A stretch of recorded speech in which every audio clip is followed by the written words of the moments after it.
TV's biggest cash prize. It's the $64,000 question. And here's the master of the quiz, Bob Monkhouse.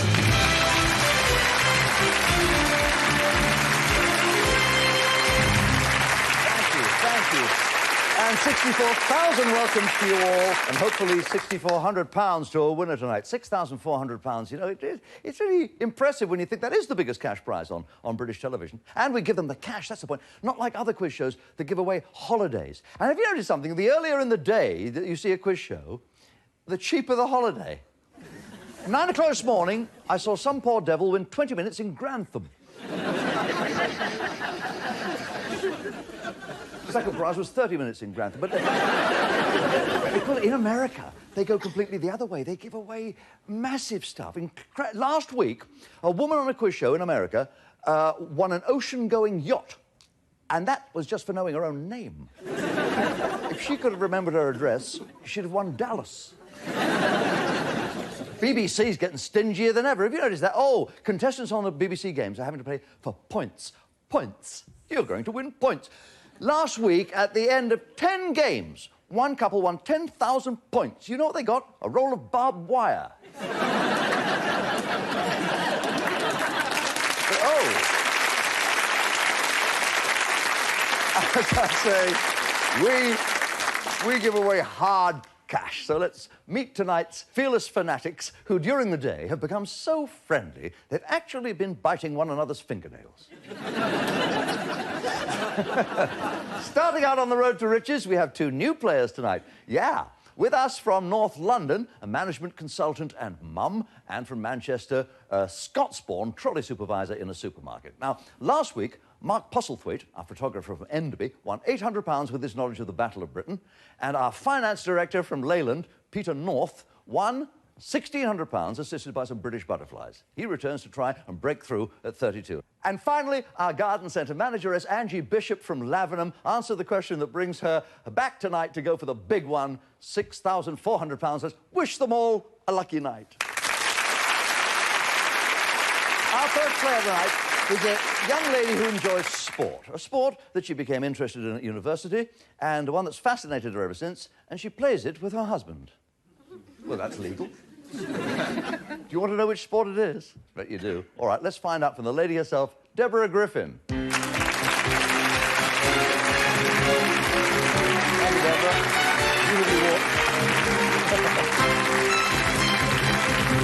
OK, Deborah, if I looked at you and tried to guess, I'm sure I would never get it. Tell us what the sport is that fascinates you.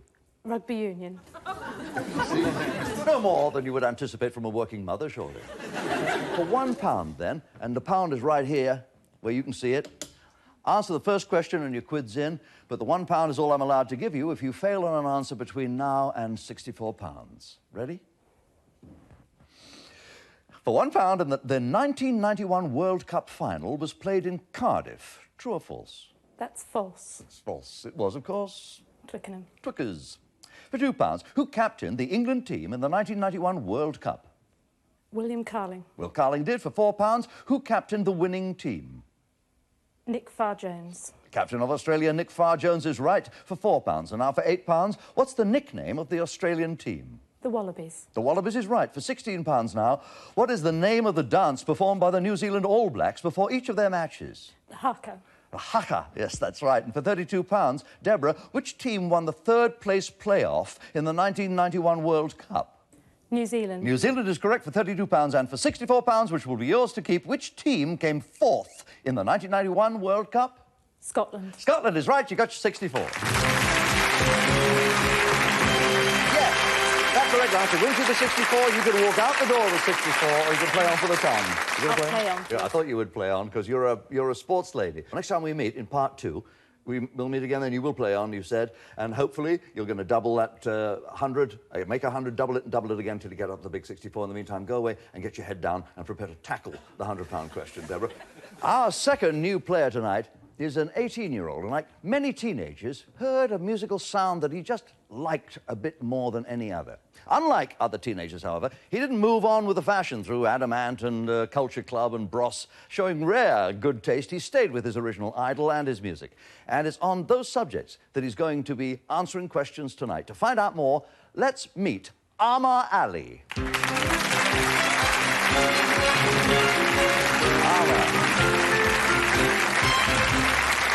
Amar Ali. Born in Scotland. Yep. Living in Manchester with your mum. And your subject, sir? Dylan. Dylan. Oh, I loved him in Magic Roundabout. No, Bob Dylan. Bob Dylan, as if I didn't know. Let's find out just how much you know about him, because it could earn you that big money that you're after. You ready for £1? Yeah. Just to get us started. Should you fail on any question up to 64, you know the £1 is all you get. Bob Dylan was called Bob Dylan at birth. Is that true or false? False. It is false. Remember what his name was when he was born? Robert Zimmerman. Zimmerman, Robert Allen Zimmerman, for £2. Which folk singer who died in 1967 had a particular influence on Bob Dylan? Woody Guthrie. That's right, for £4. Dylan's first album was called simply Bob Dylan. What was his second album called? Freewheeling Bob Dylan. Freewheeling Bob Dylan, correct answer. For £8, what was the name of his third album? The times they are changing. The Times They Are A-Changing is correct. Now for £16, Armour. Apart from the guitar and piano, what instrument did Dylan typically play, especially in his early days? Harmonica. That's that thing on a frame. Yeah, I remember it well. For £32, Dylan had a serious accident in July 1966. What vehicle was he using at the time? Motorcycle. That's right, a Triumph 55. And now for your 64, Armour. In 1972, Dylan played a character called Alias in a film. Tell me the title of the film in which he appeared. Pat Garrett and Billy the Kid. You've got your 64, well played. Well done, sir. You can walk out the door with 64. Will you play on for the time? I'll play on. I thought you'd play on. Meantime, keep playing those Dylan albums, stay on the right track, and I'll see you in a while. Cheers. Now, last week, our photographer from Enderby delighted us with magnificent paintings. Do you remember them? We'll show them to you again, because they're really worth seeing again. I'm amazed with his knowledge of his subject, too. Battle of Britain. Let's hope he's still flying high, and we give a hurricane of applause to Mark Postlethwaite.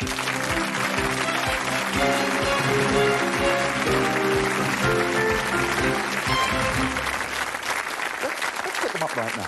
All right. Can we see those pictures again? They are so superb. That's the one of the... That's the tornado you told me. Tornado GR1, yes. Right. And here's the one that I like even more, the nostalgic one of the two hurricanes taking off at dawn. Isn't that marvellous? Don't you think those are remarkable, ladies? You ready? Ready. Four-part question. It's about high-ranking officers. I'm going to need 4 correct answers from you, Mark. Okay. Each correct answer will reveal about a quarter of a picture on the video wall, and that'll be a picture connected to your key question. More about that when we get to it. In the first part of 4, the headquarters of 10 Group of Fighter Command was at Box. Name the Air Vice Marshal in charge at Box. That was Brand. Brand. Brand.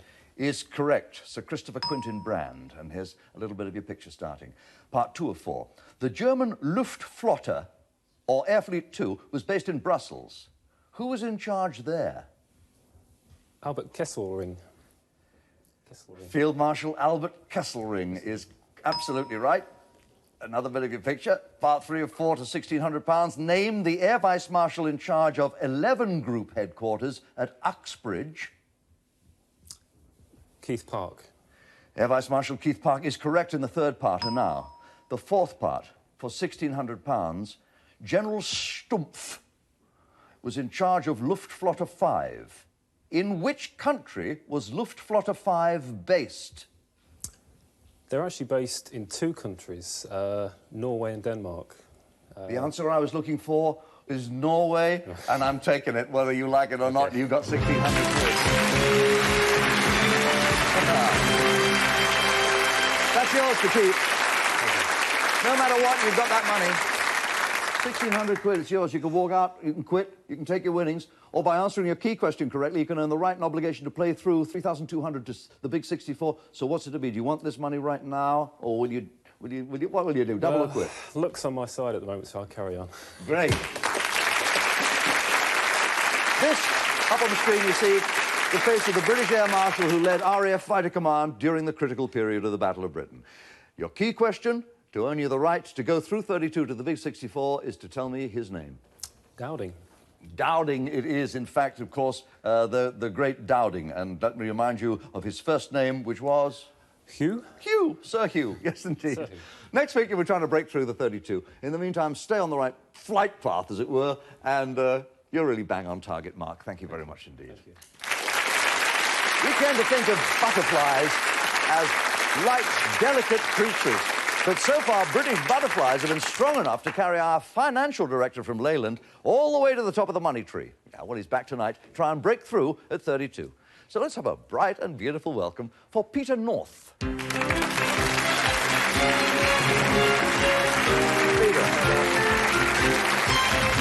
Well, you told us last week, and I think the week before we mentioned it too, that your wife and son share your pleasure. I imagine they're sharing the tension of this moment with you right now. Is your wife in the audience? Yes, Sue is here. All right. And in order that there will be no distractions, Peter, and so that the only thing you'll hear are my questions, I must ask you please to take your place in the isolator. Good luck.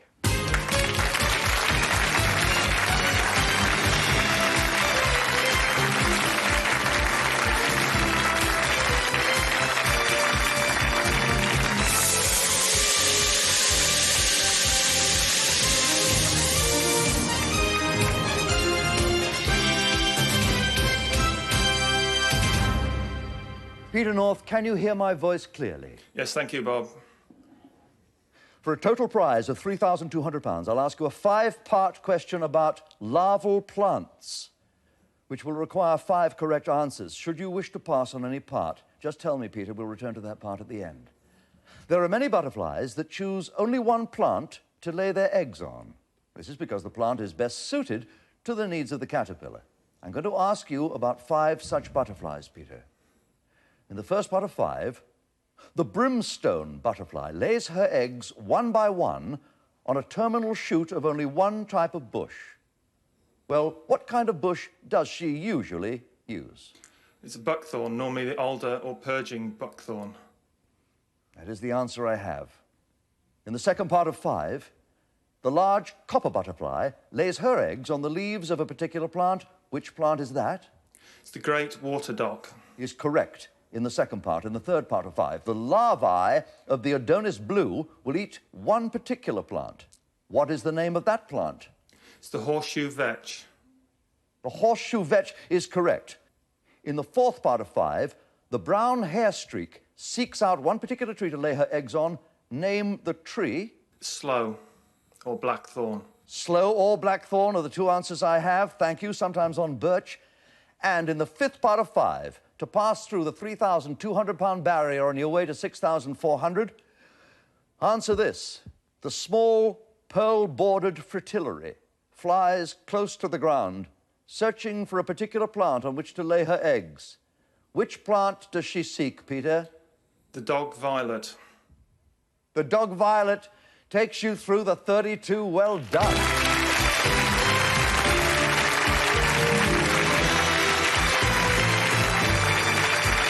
Well done, Peter. Oh,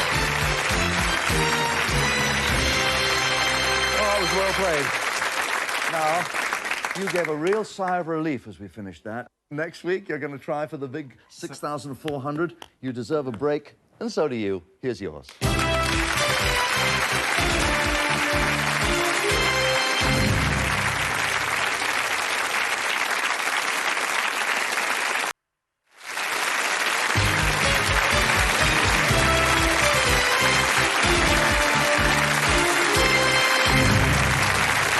Thank you, folks.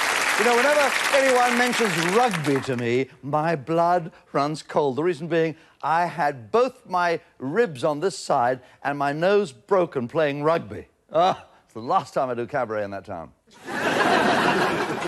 It is now time to welcome back a young mum who's not only an authority in the sport of rugby, but who with her husband actually plays it. Well, I dread to think how rugby-playing parents pass the baby to one another, but there you are. Her knowledge of the game has already won her 64. Let's try to encourage her back onto the field. She's Deborah Griffin.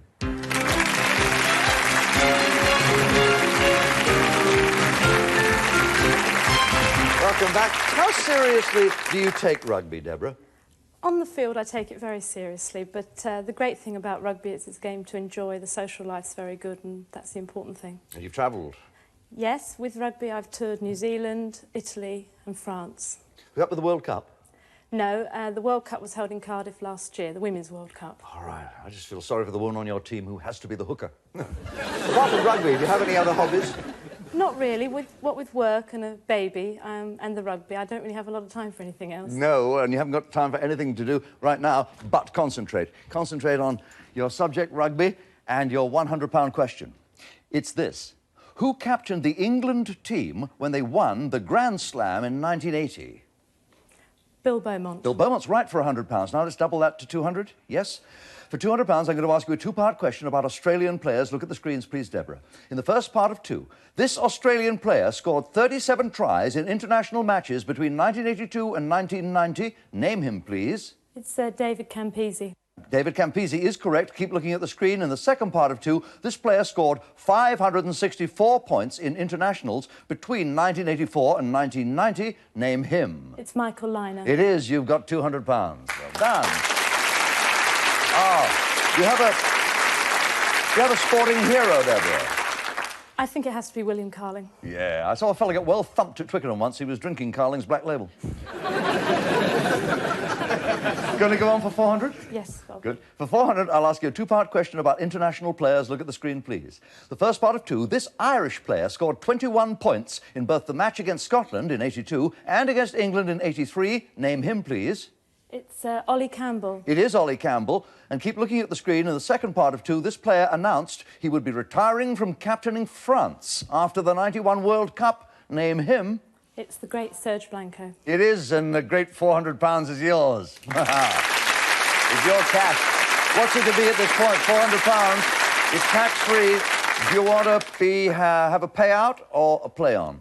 I'll play on, Bob. For £800, Deborah, going to ask you a three-part question about players from Britain. Look at the screen, please. In the first part of three, this man scored 62 points in 4 games in the 87 World Cup. Name him, please. It's Hastings. Gavin Hastings is the right answer. Keep looking at the screen. The second part of three. This man scored 4 tries in the Welsh defeat of Canada in the 87 World Cup. Name him, please. Ian Evans? That's the right answer. Ian Evans. And look at the screen for the third part. This man scored 5 tries in an international against Fiji in 1989.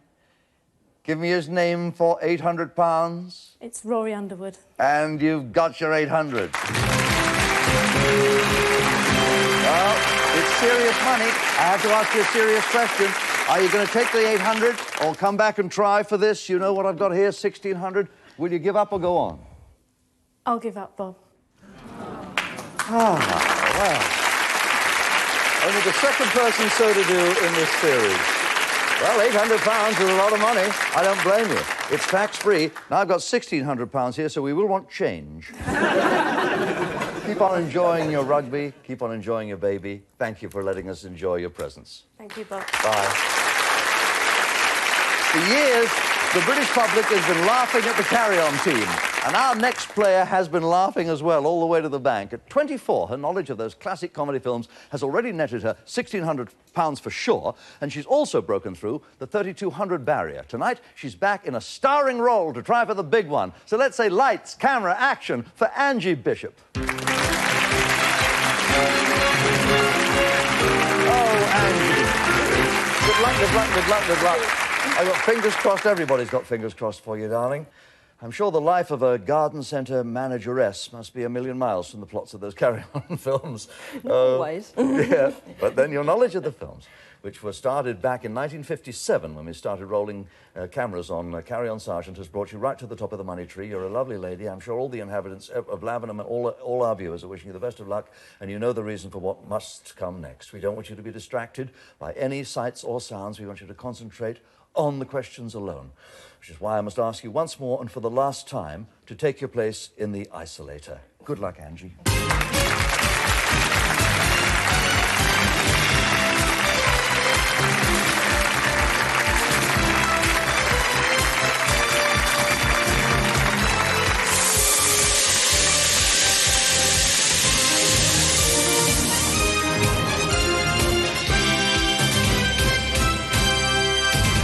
Angie Bishop, is my voice coming through to you loud and clear? It is. Then we'll begin.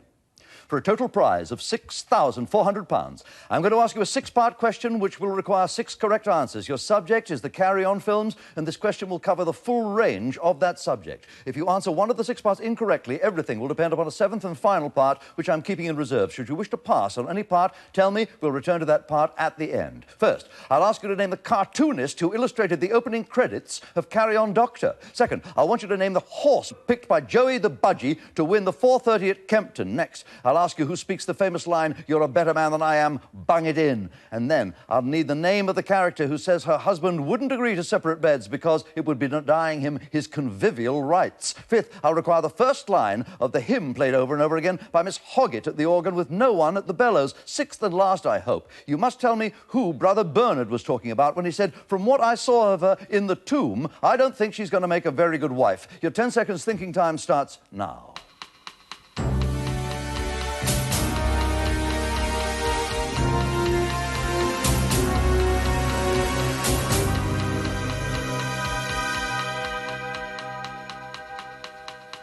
Angie Bishop, in part 1 of 6, name the cartoonist who illustrated the opening credits of Carry On Doctor. Larry. That answer's correct. In the second part of 6, which horse does Joey the Budgie pick to win the 4:30 at Kempton? Sweet Sue. Sweet Sue. I'm sorry, that's the wrong answer. Angie, the correct answer is Peewit III in the film Carry On at Your Convenience. Giving me that wrong answer means that you've brought into play the 7th and final part, which I was holding in reserve and about which you have no foreknowledge. In the third part of 6, in one of the Carry On films, who is given the classic line, "You're a better man than I am, bung it din"? It's Kenneth Williams playing Randilal, the Qazi of Calabar. Kenneth Williams as the Qazi of Calabar is the correct answer in Carry On Up the Khyber. In the fourth part of 6, which character said that her husband wouldn't agree to separate beds because it would be denying him his convivial rights? Can I pass on that one, please, Bob? We can pass on that question, come back to it after you've answered the other parts. In part 5 of 6, Miss Hoggett started to play a certain hymn over and over again because there was no one at the bellows of the organ. What was the first line of the hymn? O God, our help in ages past. Oh God, our help in ages past is correct, Angie. In the 6th part of 6, remembering that we must come back to the part on which you passed, who was Brother Bernard talking about when he said, "From what I saw of her in the tomb, I don't think she's going to make a very good wife"? Saint Cecilia. Saint Cecilia, yes, in Carry On Abroad. Now, you passed on part 4. Which character, not actress, but the character we want, said her husband wouldn't agree to separate beds because it would be, quote, denying him his convivial rights? Mrs. Giles. Mrs. Giles. I'm afraid the answer is Mrs. Beasley, played by Patricia Hayes in the film Carry On Again, Doctor. Yeah.